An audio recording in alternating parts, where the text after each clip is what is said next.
Bienvenidos a todos los amigos, la audiencia de Love for All. Estamos hoy iniciando un panel con un título prometedor, provocativo e impensable hace unos lustros o quizás hace 2 o 3 años. La década para eliminar el SIDA. Según UNICIDA, el VIH continúa siendo uno de los mayores problemas para la salud pública y se ha cobrado ya más de 35 millones de vidas. Una pandemia que quizá la humanidad se ha acostumbrado a tener aquí, se ha mal acostumbrado a tener ahí, y hoy se plantea este nuevo y gran reto, 10 años para eliminarlo.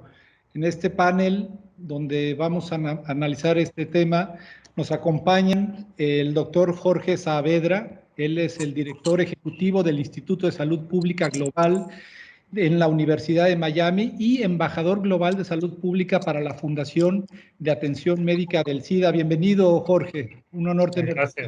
Gracias por la invitación. También nos acompaña el doctor Ricardo Baruch. Él es activista e investigador en temas de salud sexual y reproductiva y actualmente colabora con la Federación Internacional de Planificación Familiar, apoyando programas de derechos sexuales y reproductivos en América Latina y el Caribe. Ricardo, te doy la bienvenida. ¿Qué tal? Un gusto, Iván y colegas. Además, está con nosotros la doctora Nicole Finkelstein. Ella es médica graduada de la Universidad Anáhuac, México Norte, y obtuvo su grado de maestría en Dirección y Administración de Instituciones de Salud por la misma universidad. Pero además la ubicamos por ser la directora de AIDS Healthcare Foundation en México. Bienvenida, Nicole. Hola, Iván, gracias. Hola a todos. Y también nos acompaña Alejandro Reyes Esparza. Es director de Impulse América Latina. Él estudió la carrera de Ciencias de la Comunicación y tiene una especialidad en medios masivos de comunicación en la Universidad Europea de Madrid. Y vamos a abordar, porque es un tema muy amplio, es un tema que abarca una década hacia adelante y varias décadas hacia atrás.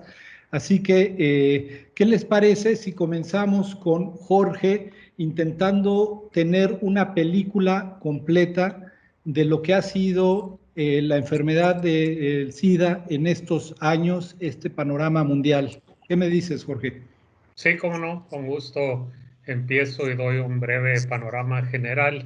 Como muchos saben, o algunos no saben, un poco les recuerdo, esta epidemia, estos primeros brotes se identificaron allá en 1981.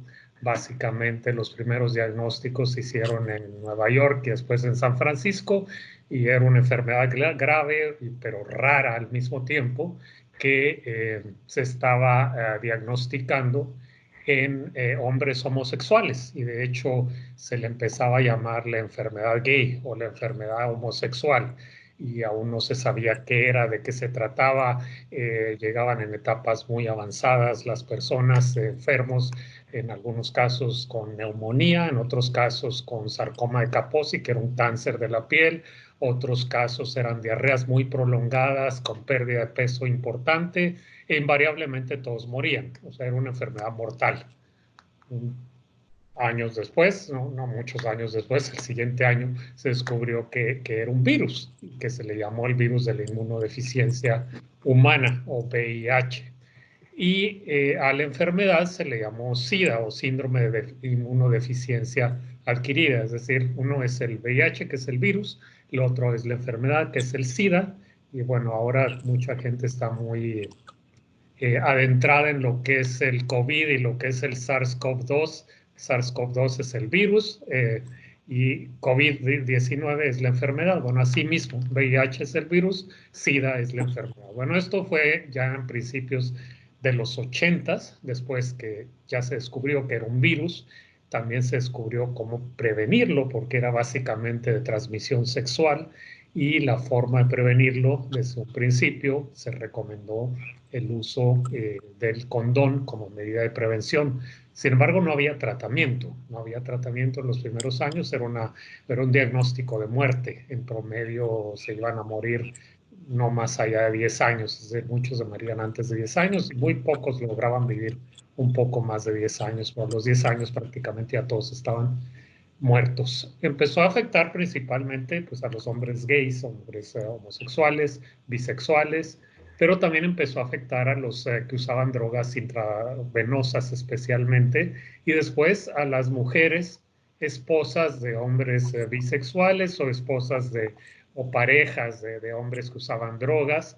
Es decir, empezaba a ser una catástrofe y empezó a expandirse. Y hubo el momento en que se declaró una pandemia porque ya estaba en todo el mundo. Es decir, los que estamos ahora habituados a la pandemia del COVID, bueno, el VIH también llegó a declarar una pandemia. Desde entonces a la fecha se han infectado o adquirido el VIH más de 75 millones de personas, de las cuales alrededor de 32 millones ya han muerto, y actualmente hay 37.5 más o menos hasta el cierre del año pasado de personas viviendo con VIH, pero durante muchos años no hubo tratamiento. Empezó a haber los primeros tratamientos a finales de los 80s, a principios de los 90s, unos tratamientos muy agresivos con medicamentos antirretrovirales, pero muy incipientes, también muy tóxicos, como el AZT, el 3TC, el DDC, medicamentos que ya no se usan, evidentemente, pero que antes era lo único que había. A veces el AZT se usaba en dosis tan altas que primero moría la gente por usar AZT que por el virus, porque provocaba una anemia terrible por la dosis que se usaba. Después se fueron adaptando las dosis, pero seguía siendo una enfermedad mortal hasta que a mediados de los 90 se descubrió un nuevo tratamiento que eran los inhibidores de proteasa. Se dieron a conocer que combinados, medicamentos combinados, podían prolongar la vida de las personas y asegurarles una calidad de vida muy aceptable y larga. Sí seguían teniendo efectos colaterales, por ejemplo, algo que se llama lipodistrofia, que tenía afecciones en las características físicas de las personas, es decir, que había tratamiento, pero tenía consecuencias, al menos en la apariencia, ¿no? Muchas gentes no lo querían tomar justamente por eso, porque iba a cambiar su apariencia en la cara, en el cuerpo, ponerle grasa donde no debería y quitarle grasa donde sí debería haber grasa. Entonces era una cuestión muy agresiva. Después empezó a avanzar la ciencia y, por ejemplo, se encontró que una mujer embarazada que tomaba antirretrovirales, incluso de los anteriores, podía tener un niño sin VIH. Y entonces se planteó la meta: hay que erradicar la transmisión de madre a hijo. Es posible erradicar la transmisión de VIH de madre a hijo, siempre y cuando se haga siempre a las mujeres embarazadas la detección de VIH, la prueba de detección, se les dé tratamiento. Después, en el 2011, vino otro gran descubrimiento. De los inhibidores de proteasa fue en 1995-1996. En el 2011 se descubrió que también la transmisión sexual del VIH se podía evitar si la gente tomaba tratamiento antirretroviral y si se mantenía indetectable. Entonces, esto fue un gran avance, un parteaguas, porque antes del 2011 había que irse por guías, que si estabas con menos de 200 CD4, de 300 CD4, de 350 CD4, se te daba tratamiento, y si no, no se te daba. A partir del 2011, oye, pues ya se descubrió que es transmisión sexual, que también se puede evitar, entonces hay que darle tratamiento a todo mundo. Y alguien dijo, no, oye, pero eso solo se demostró para la transmisión sexual en personas heterosexuales. Hasta el 2013 se descubrió que también en personas homosexuales. A partir del 2013 la recomendación fue tratamiento a todos los que tengan VIH, a cualquiera que salga con diagnóstico de VIH positivo debe recibir tratamiento.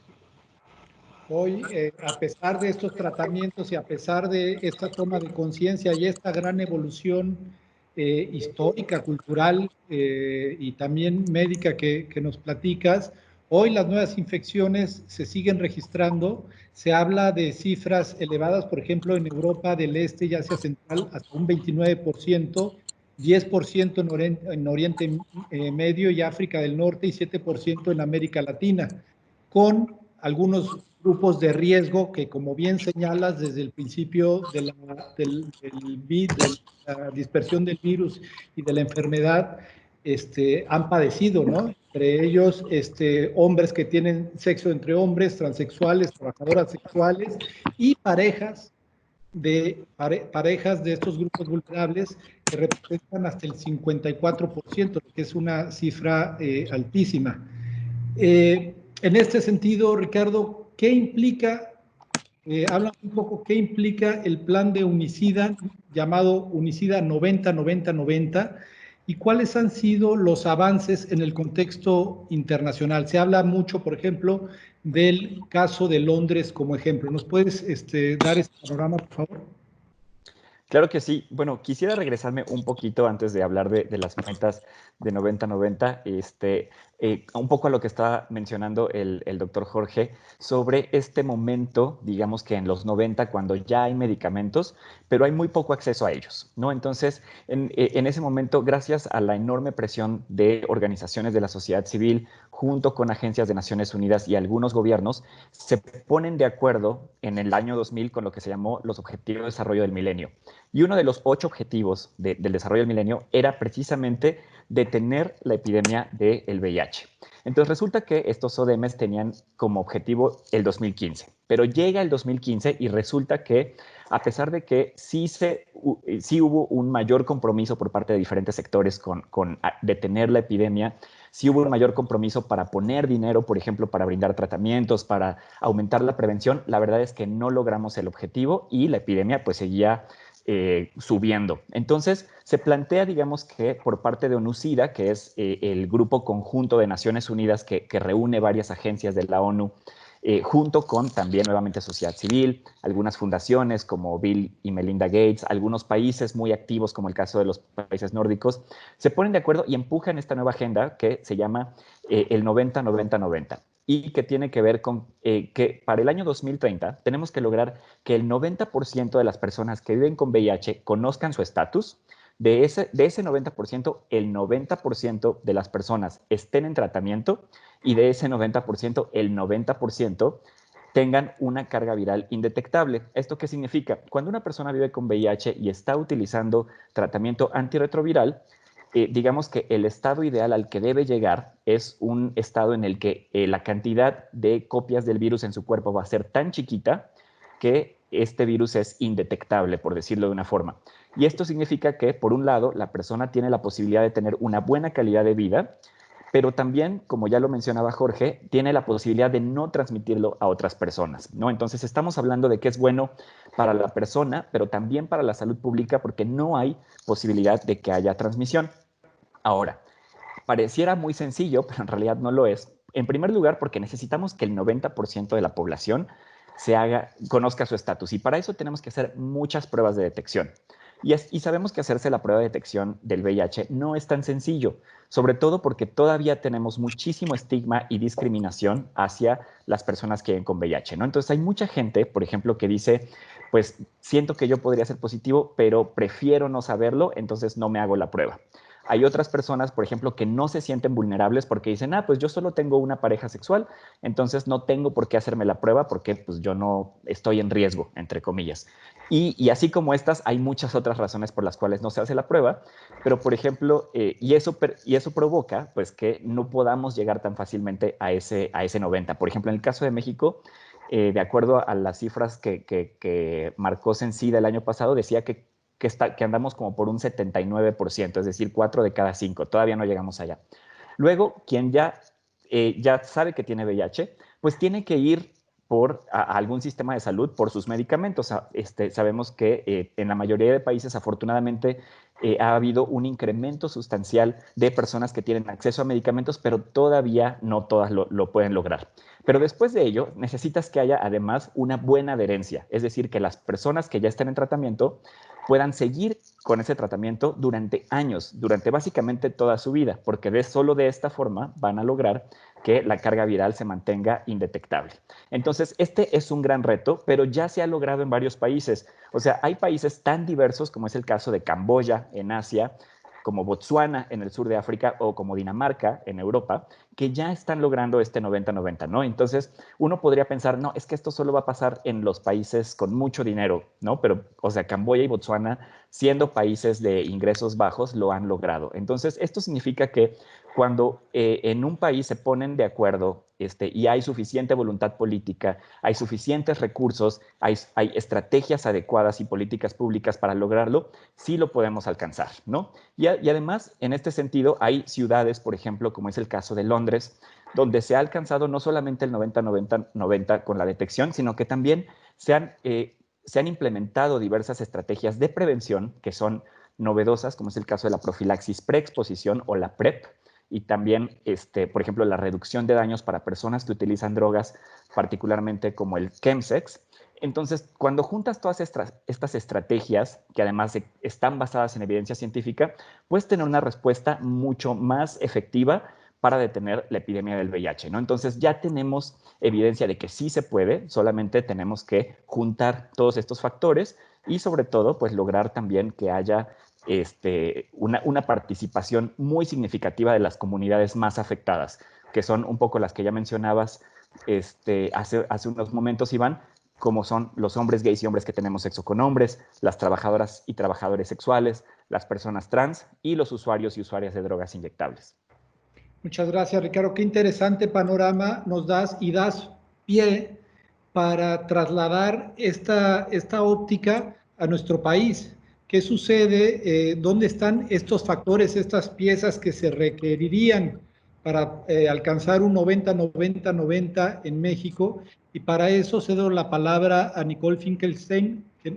Nicole, ¿qué tal? ¿Nos podrías decir en la compleja realidad mexicana, en la compleja realidad política, económica, social, cómo están estos factores en relación a la enfermedad del SIDA? Gracias, Ricardo. Siguiendo con lo que nos comentaba Ricardo de la 90-90-90 y cómo podemos visualizarlo en nuestro país, en México, para el cierre del año pasado se estimaba que 250,000 personas viven con VIH, de las cuales solo 141,000 tienen acceso a tratamiento antirretroviral y de ellos 117,000 tienen una carga viral indetectable, ¿no? Como bien Ricardo lo explicó hace unos minutos. ¿Esto qué significa? Que aún falta mucho por hacer porque no hemos llegado ni siquiera al 90% de lo que está solicitando ONU-SIDA, ¿no? O sea, estamos en un 79%, aún tenemos un grupo que tenemos que buscar para poder seguir haciendo la detección oportuna y empezar el tratamiento. Existe lo que es el pruébate y trátate. Lo ideal es, en cuanto una persona conoce su estatus, empezar el tratamiento lo antes posible para lograr que la carga viral sea indetectable a la brevedad, y con esto nosotros cortamos la cadena de transmisión. Si bien lo mencionaba Jorge y Ricardo, con muchos años de trabajo por activistas, iniciativas y soluciones, cuando se crea el Seguro Popular 2004-2005, empiezan los tratamientos antirretrovirales de forma gratuita para la población mexicana, ¿no? Y eso costó mucha lucha de activismo, muchas solicitudes, y se acerca este tratamiento a la población. Como bien mencionaba Jorge, el tratamiento ha ido evolucionando hasta que hoy en día existen fármacos que con un solo medicamento, una vez al día, la persona lo toma, se mantiene indetectable y puede tener cualquier calidad de vida con muchos menores efectos secundarios, menos efectos adversos, y es mucho más fácil que una persona se adhiera. ¿Qué quiere decir que se adhiera? Que todos los días tome su medicamento, porque solo lo tiene que tomar una sola vez y una vez al día, a comparación que antes podrían ser más de 5 o 6 tabletas, pastillas y varias veces al día, ¿no? Esa es la evolución. ¿Cómo funciona en México? ¿Qué tenemos en México? ¿Qué nos falta, ¿no? En México existe el CENSIDA, que es el Centro Nacional para la Atención de VIH y otras infecciones de transmisión sexual, es el órgano rector, y CENSIDA ahora, las clínicas Capacits, que son parte del INSABI, son los centros de atención para VIH y ITS, en donde cualquier persona que antes estaba afiliada en el Seguro Popular, ahora está en el INSABI, puede ir, a hacerse una prueba de detección de VIH, o si ya salió reactivo, a comenzar su tratamiento de forma totalmente gratuita. Esto es bien importante, saber que existen estos lugares, que el tratamiento es gratuito. Por otra parte, si tú estás afiliado o estás afiliada al IMSS o al ISSSTE, también estos institutos de salud te deben de proporcionar tu tratamiento de una forma gratuita, ¿no? ¿Cuáles son los retos más importantes en México? Y creo que ahorita en la era de que todos hablamos de pandemias, de COVID, de cuántas veces hay que decir que se laven las manos, ¿no?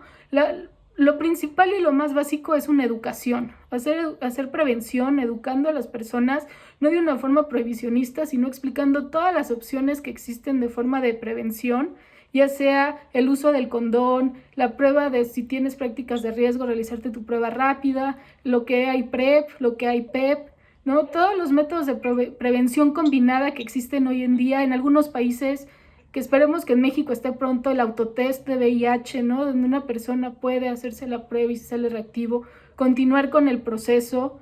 En muchos países ha funcionado y esperemos que en México lo podamos tener al alcance, porque también funcionaría para alcanzar una población que no acude en una clínica a hacerse la prueba, ¿no? ¿Dónde se hacen la mayoría de pruebas rápidas de detección? En organizaciones de sociedad civil, en centros comunitarios.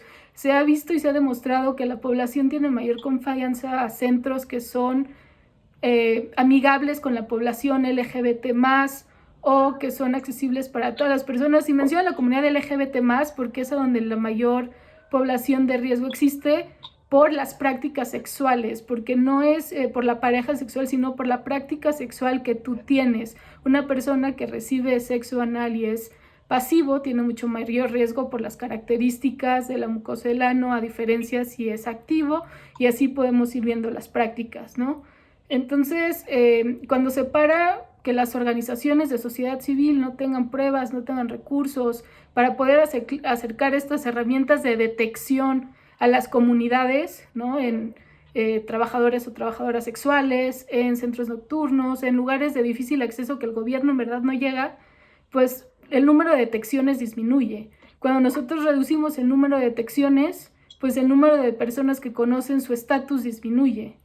Y estas personas pueden seguir transmitiendo el VIH sin saber que ellos lo tienen, y no podemos cortar una cadena de transmisión. Entonces es bien importante dar a conocer a la población cuáles son todas sus opciones de prevención que existe, informar qué es lo que hay, en dónde pueden obtener los recursos de una forma gratis, fácil de acceder, y sobre todo decirles que vivir con VIH no es una sentencia de muerte, que hoy en día es mejor conocer tu estatus y empezar un tratamiento a quedarte con la duda de si sí o si no, ¿no? Porque no saber tu estatus sí puede tener repercusiones a tu salud. Muchas gracias, Nicole. En este panorama que requiere, como se ha hablado, la articulación de autoridades, de sociedad civil, de individuos, de organizaciones, de activistas, etcétera, me pregunto cómo podríamos realmente establecer una estrategia que permita generar una cultura efectiva de la prevención, que realmente permee en la conciencia. Alejandro, tú has participado, conoces el pulso de la comunidad, de los grupos vulnerables, puesto que te dedicas a la comunicación, has hecho campañas, tienes publicaciones. ¿Cuál sería tu perspectiva en este sentido? ¿Cómo realmente permear una conciencia hacia estos grupos vulnerables, pero también hacia la sociedad en general? Y como bien dice Nicole, en la educación, cómo permear en nuestro sistema educativo para que este tema deje de ser tabú y realmente todos podamos hablar un mismo lenguaje sin necesidad de sentirnos avergonzados de ciertas palabras y poder, por lo tanto, convertirlo en acciones.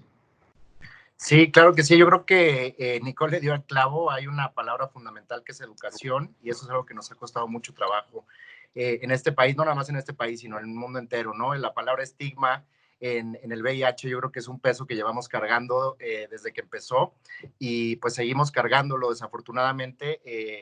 Yo opino que las nuevas generaciones son la respuesta a muchas de estas preguntas: cómo educamos a nuestras juventudes, cómo educamos a nuestras juventudes LGBT, a nuestras juventudes trans. Solamente en 2019 hubo 15,000 nuevos casos de VIH en México. Entonces, pues así los que nos dedicamos a esto nos preguntamos todo el tiempo qué estamos haciendo mal, a lo mejor estamos informando de una manera distinta, cómo necesitamos acercarnos a nuestras poblaciones. Y yo creo que la respuesta es esa, es acercarte de manera adecuada a las poblaciones que son de riesgo. Muchas veces es complicado porque de repente hay prácticas sexuales que están estigmatizadas y uno pues de repente no entiende, y eso yo creo que es precisamente el problema, que debemos de dejar de estigmatizar las prácticas sexuales de la gente. El sexo en general, esa es una problemática a la que nos enfrentamos todos los días las organizaciones. El estigma hacia las personas que viven con VIH es gravísimo. El estigma hacia la comunidad LGBT, cómo nos educan en casa, todas estas cosas yo creo que se reúnen pues para hacerlo mucho más difícil, ¿no? Otra cosa es que también los medios de comunicación no ayudan. Por ejemplo, la otra vez estaba viendo esta nueva red social que es TikTok, y me llamó mucho la atención que dentro de todo el feed de TikTok me venía gente que vivía con VIH, ¿no? Revelando su estatus, ¿no? En la red social. Gente muy joven, gente de 16, 17, 18 años. Pues esto antes no lo veías, ¿no? Me impresionó muchísimo cómo gente joven ya se atrevía a revelar su estatus en una red social. Creo que a esto es a lo que me refiero con que las nuevas generaciones tienen a lo mejor la batuta, porque son herramientas muy importantes que ni siquiera los medios de comunicación formales muchas veces hacen bien, ¿no? Seguimos escuchando, por ejemplo, la palabra SIDA en los medios de comunicación y no la diferencia entre VIH y SIDA. En medios importantes y serios seguimos utilizando mala terminología, seguimos discriminando, seguimos utilizando un lenguaje que no es adecuado. Y todo esto pues permea muchísimo el trabajo que hacemos nosotros en ese sentido, ¿no? Porque una persona que tiene miedo a irse a hacer la prueba, porque hay gente que no se hace la prueba en 6, 7, 8 años, que es una problemática con la que nos hemos enfrentado pues durante muchos años y no entendemos por qué. Empezamos a entender por qué, ¿no? El estigma, la discriminación, el miedo a ir a hacerte la prueba, el miedo a que te vean tus amigos en la clínica Condesa, que te vas a ir a hacer la prueba de VIH, o que vas a ir por tu tratamiento, que vas a empezar tu tratamiento. Todas estas son paredes con las que se enfrenta la gente, que son mucho más confusas y complicadas de lo que nosotros nos podemos imaginar, ¿no? Y creo que esto es algo bien importante. Para derribar todos estos muros y todas estas paredes, tenemos que empezar justo por ahí, ¿no? Por educarnos, por educar a los medios de comunicación para que se utilicen las palabras adecuadas, para dejar de discriminar, para que la gente pueda tomar su tratamiento pues a tiempo. Inmediatamente después de que se detecten tienen que empezar a tomar su tratamiento, y que la gente joven sea un impulso para nosotros, ¿no? Para tomarlos como ejemplo y decir, bueno, está bien salir del closet cuando tienes VIH, es una cosa que ayuda muchísimo. Yo lo comparo mucho como cuando pues tienes que salir del closet cuando eres gay, ¿no? Que es muy difícil decirle a tu papá, a tu mamá, a tu familia, a tus amigos, etcétera, etcétera. Pues es lo mismo con el VIH, tienes que hacer una segunda salida del closet, ¿no? La gente que vive con VIH y que además es de poblaciones LGBT, pues es un doble trabajo y es además muy admirable, ¿no? Pero sí es una segunda salida del closet muy complicada, que muchas veces nosotros como comunidad la hacemos todavía más difícil, ¿no? Entonces este tipo de cosas creo que hay que evitarlas. Y pues bueno, creo que esos son los retos más importantes, ¿no? Dentro de la comunidad, para tratar de eliminar toda esta parte de discriminación hacia las personas que viven con VIH. Estamos rebasando las 2/3 partes de este panel, se está yendo rapidísimo, hay muchísimo que tratar, pero el tiempo nos está ganando. Déjenme mandar un saludo a toda la audiencia de Love for All y a la audiencia en general que nos están escuchando en este panel, y recordar el eje central, ¿no? La década para eliminar el SIDA. Este gran reto que es claramente definido, ¿no? Y en la historia de la humanidad, un virus ha sido domado, el de la viruela. Entonces habla de un gran reto para nosotros como civilización, realmente poder controlar una enfermedad que ha causado tanto mal. Les pregunto, vamos hacia cuáles deberían ser los pasos contundentes realmente como civilización para domar el VIH y por lo tanto eliminar el SIDA. Bueno, yo creo que Ricardo ya mencionó algunos países y una ciudad que lo han logrado en el sentido de llegar a las metas. Pero nada más hay que reconocer o recordar que las metas 90-90-90 eran para este año, para el 2020. Es decir, para este 2020 la mayoría de los países o todos los países debían haber logrado esas metas. Seguramente la gran mayoría de los países no lo van a lograr y los que lo pensaban lograr debido al COVID no lo van a lograr. Van a ser un gran logro si mantienen los tratamientos manejando el suministro de medicamentos sin interrupción. Todavía hay retos porque la mayor parte de los antirretrovirales que se consumen en el mundo se producen en la India. La epidemia del COVID, la pandemia del COVID está creciendo muchísimo en la India. Esperamos que no destruya estos canales de producción y distribución de medicamentos a los países en desarrollo. Pero algunos países, como dijo Ricardo, lo lograron, incluso países con pocos recursos en cuanto a su economía, pero que han recibido ayuda internacional.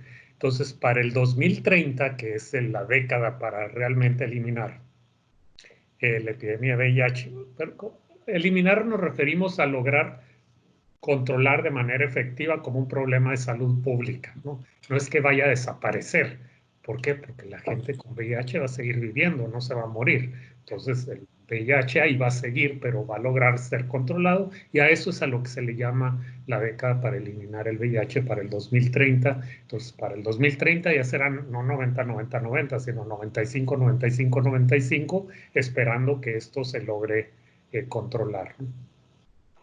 Que en el caso de México, ¿cómo ven este panorama?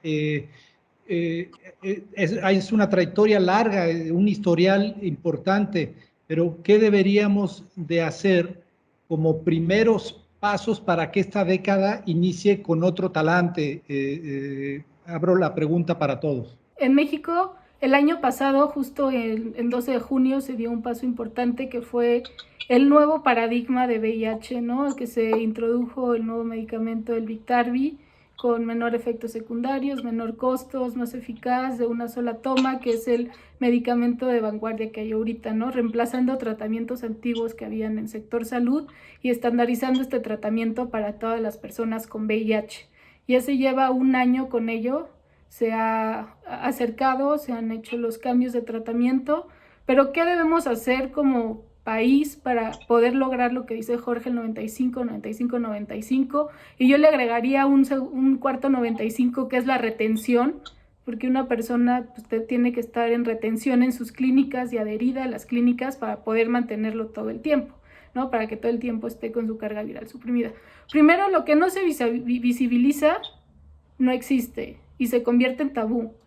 Entonces, visibilizar lo que hay, visibilizar la detección oportuna, visibilizar las pruebas rápidas, visibilizar cuáles son los grupos de riesgo, pero no por señalar y estigmatizar, sino dar a conocer qué prácticas te ponen en riesgo y que las personas se perciban en riesgo, porque si la persona no se percibe en riesgo, que puede adquirir el VIH por compartir una jeringa por uso de drogas, por no utilizar condón en una orgía y usar drogas, por tener múltiples parejas sexuales sin uso de condón y no hacerse la prueba, ¿no? Hay muchos factores, pero si nosotros no logramos educar y que la población se perciba en riesgo, no podemos hacer que vayan a hacerse una prueba de detección, no podemos usar que exijan que tengan condones gratis en la clínica, no podemos hacer que exijan que pueden ser accesibles al PrEP y al PEP en caso que lo necesiten, ¿no? Si nosotros no informamos y educamos, y repito, la educación es básica para empoderar a las personas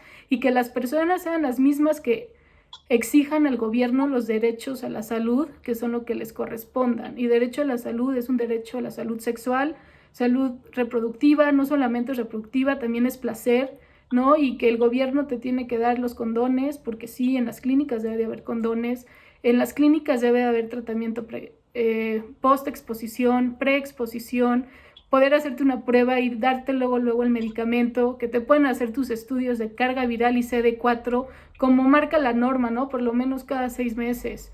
Hay muchas cosas que si nosotros no damos y educamos a la población que vive con VIH y a la población que vive sin VIH, nunca vamos a poder caminar de la mano y empoderar. porque una persona con VIH debe de conocer cuáles son sus derechos, necesidades y el autocuidado, que normalmente lo conoce mejor que cualquier otra persona.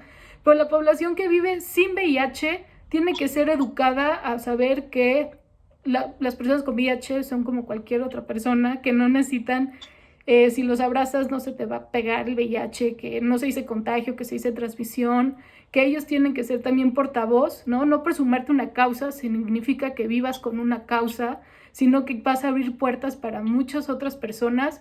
Y lo más importante es poder manejar a las personas que salen no reactivas, que sigan siendo no reactivas con todas las herramientas e información que se necesita para lograr que su estatus sea no reactivo. Ya si bien lo son, darles el tratamiento, darle la atención para cortar cadena de transmisión por el otro lado. Muchas gracias, Nicole. Ricardo, ¿quieres agregar algo?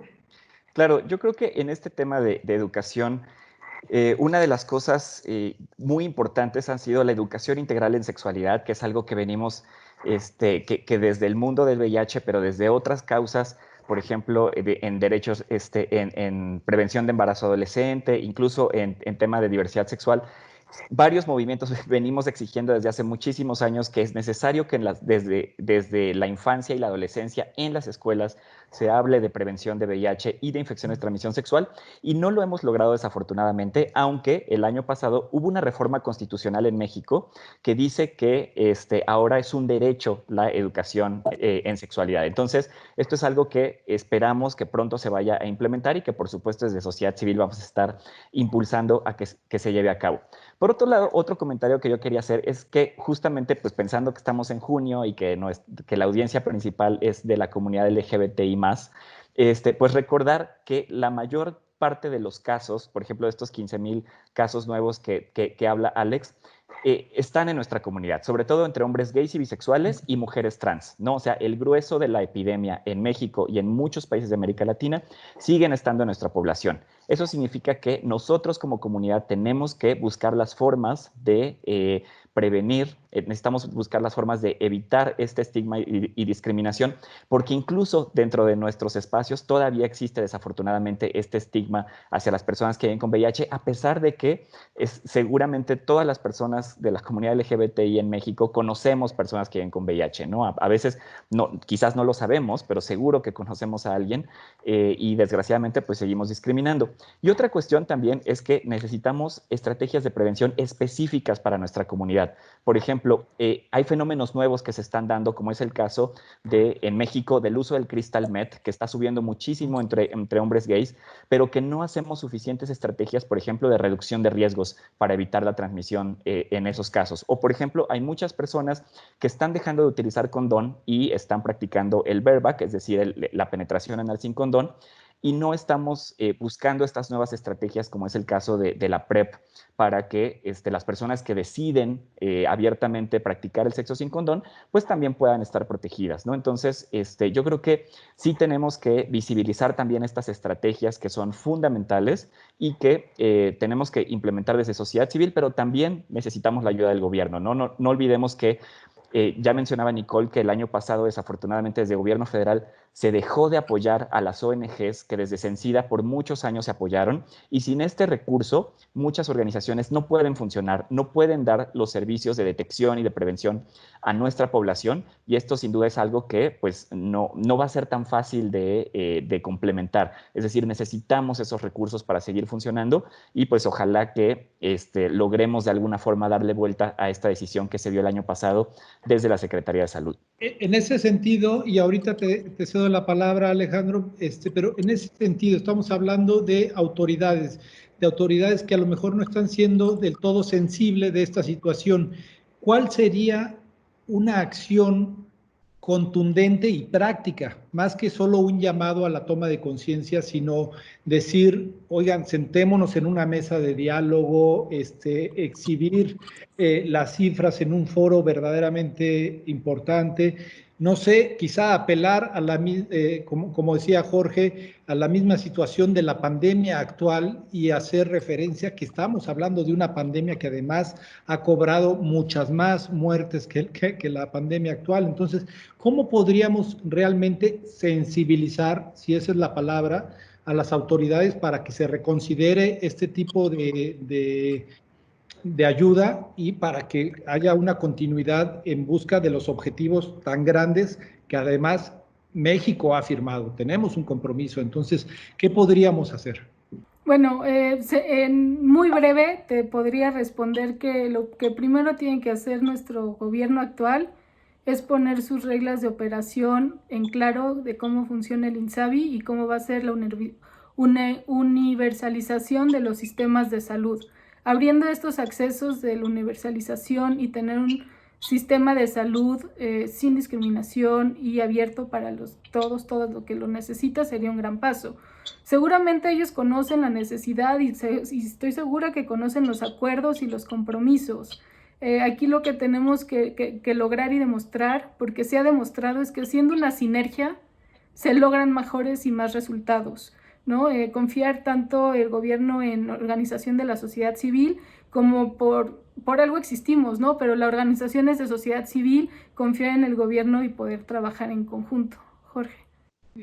Iba Alejandro, te cedo la palabra. Sí, bueno, yo creo que desde mi punto de vista es algo muy complicado porque tiene un fondo de estigma muy fuerte, ¿no? No podría dar como una solución práctica, ¿no? No creo que sea como cualquier otro virus, ¿no? El VIH tiene características muy particulares. Entonces, como bien, bueno, lo decía hace rato, los 15,000 casos que mencionaba, que también mencionó Ricardo, considero que la salud mental es un elemento básico, fundamental y súper importante para poblaciones de riesgo, poblaciones LGBT. Y si queremos cambiar de fondo esta problemática, si no queremos seguir teniendo nuevos casos, necesitamos, desde mi punto de vista, atender la salud mental de nuestras comunidades LGBT. Y esto va a evitar que estas comunidades sigan haciendo prácticas de riesgo y sigan sin hacerse la prueba y sigan a lo mejor transmitiendo el virus a otras personas, porque simplemente esta parte de la salud mental está deteriorada, desde hace mucho tiempo, ¿no? Entonces yo creo que es un problema muy de fondo. Quería agregar esto porque creo que no es algo como tan sencillo, ¿no? Creo que tiene muchas vertientes bien complicadas y esta creo que es una muy importante, ¿no? Que tenemos que atender desde que la gente es muy pequeña. Adelante, Jorge, una última participación y nos vamos con un cierre por cada uno de ustedes. Sí, yo creo que hay que recordar, existen todos los elementos desde el punto de vista de la ciencia. Está la ciencia, está el tratamiento, están los medicamentos, están las medidas de prevención. Es decir, desde el punto de vista de la ciencia y de la medicina tenemos todo lo que se necesita para terminar con esta pandemia, con esta epidemia de VIH en cada país. Es posible, pero entonces están los retos, como dice Nicole, está la parte de gobierno, como dice Alex, está la parte de la misma gente, la parte de la salud mental, de la parte del mismo autorrechazo, de muchos otros factores que ya más bien son estructurales, de gobierno, de estrategias, pero la ciencia existe, están todos los elementos ahí. Entonces sí es necesario hacer un esfuerzo desde el otro lado. Claro, y como bien dices, la ciencia está ahí. Me parece que quizás se está perdiendo de vista que en esta evolución, en todas estas décadas, ha sido la ciencia quien ha puesto las grandes soluciones, por lo menos en tratamientos, y falta quizá potenciar esta conciencia, ¿no? Hoy el mundo está convulsionado precisamente por una pandemia y además por un asunto de discriminación, y son las dos piedras que podemos decir lleva cargando durante décadas lo que implica el VIH-Sida. En ese sentido... Perdón, te interrumpo un segundo. En el caso del COVID, la ciencia no está ahí todavía. En el caso del VIH, la ciencia está aquí. Entonces, el COVID todavía hay mucha cosa que la ciencia no hay. Claro, no, y a eso me refiero. La ciencia ha sido quien ha puesto gran parte de la solución en este problema del VIH-Sida. Sin embargo, no basta el conocimiento, ¿no? Se requieren acciones, conciencia, acciones legales, éticas, etcétera. En este sentido, y porque el tiempo se nos está agotando, los invito a que tomen un minuto para hacer una batería breve de conclusiones para cerrar este panel. No sé quién quiere comenzar. Adelante. Sí, yo quería mencionar que definitivamente la ciencia es fundamental, ¿no?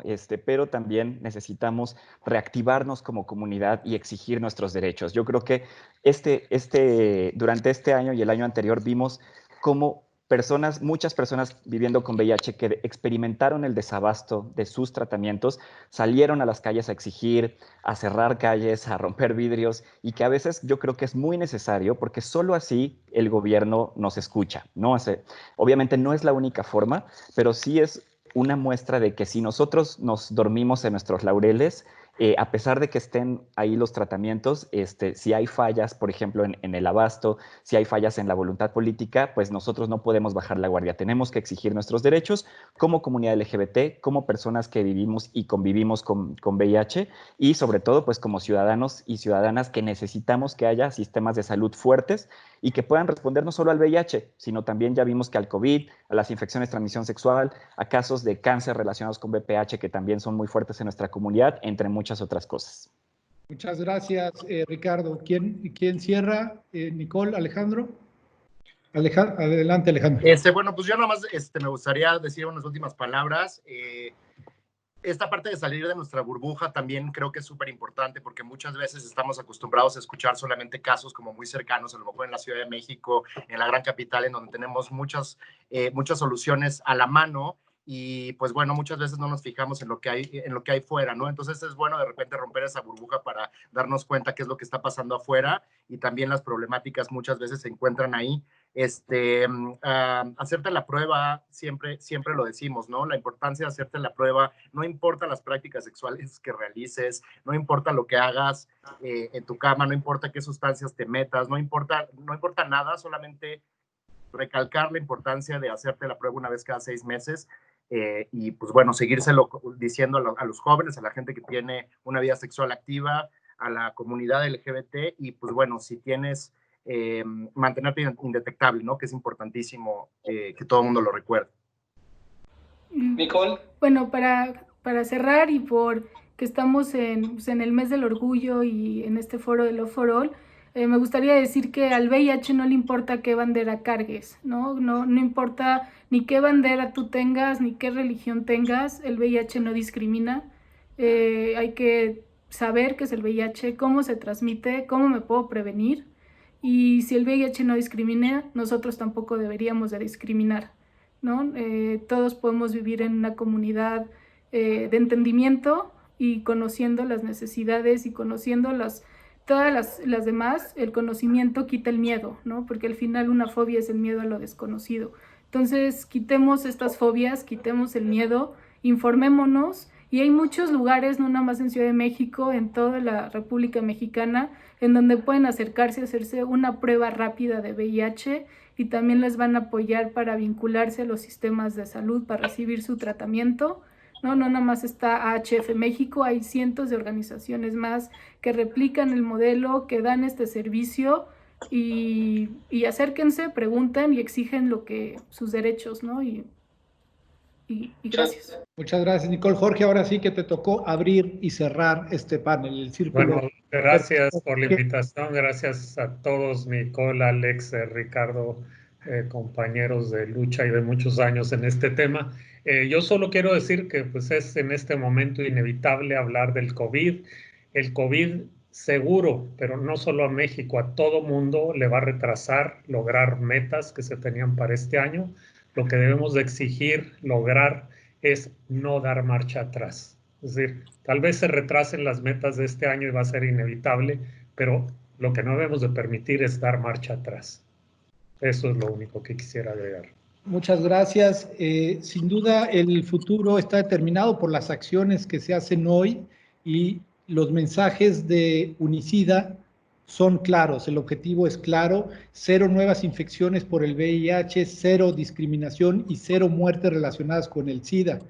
Se dice fácil, ya hemos visto en este panel el tamaño del reto, la cantidad de factores, pero me parece que eso no nos debe de detener como civilización, menos ahora que estamos viendo, como bien dice Jorge, debido a la enfermedad de COVID, la acción conjunta lo que puede lograr. Y además, que es finalmente la única forma de encarar estos fenómenos que están fuera del alcance de nosotros que surjan, pero no de controlarlos. Yo les quiero agradecer a cada uno de ustedes su participación en este foro y quiero invitar a la audiencia de Love for All y a la audiencia en general a que lo siga en redes sociales, que sigan las otras actividades que están dentro de este evento, que, como bien dices, Nicole, el conocimiento quita el miedo. Y creo que esa es la mejor conclusión. Vamos a quitarnos el miedo, vamos a conocer, vamos a aprender más de esto y a procurarnos una vida más libre y más feliz. Les agradezco nuevamente su participación en este panel. Gracias. Muchas gracias. Gracias. Un saludo.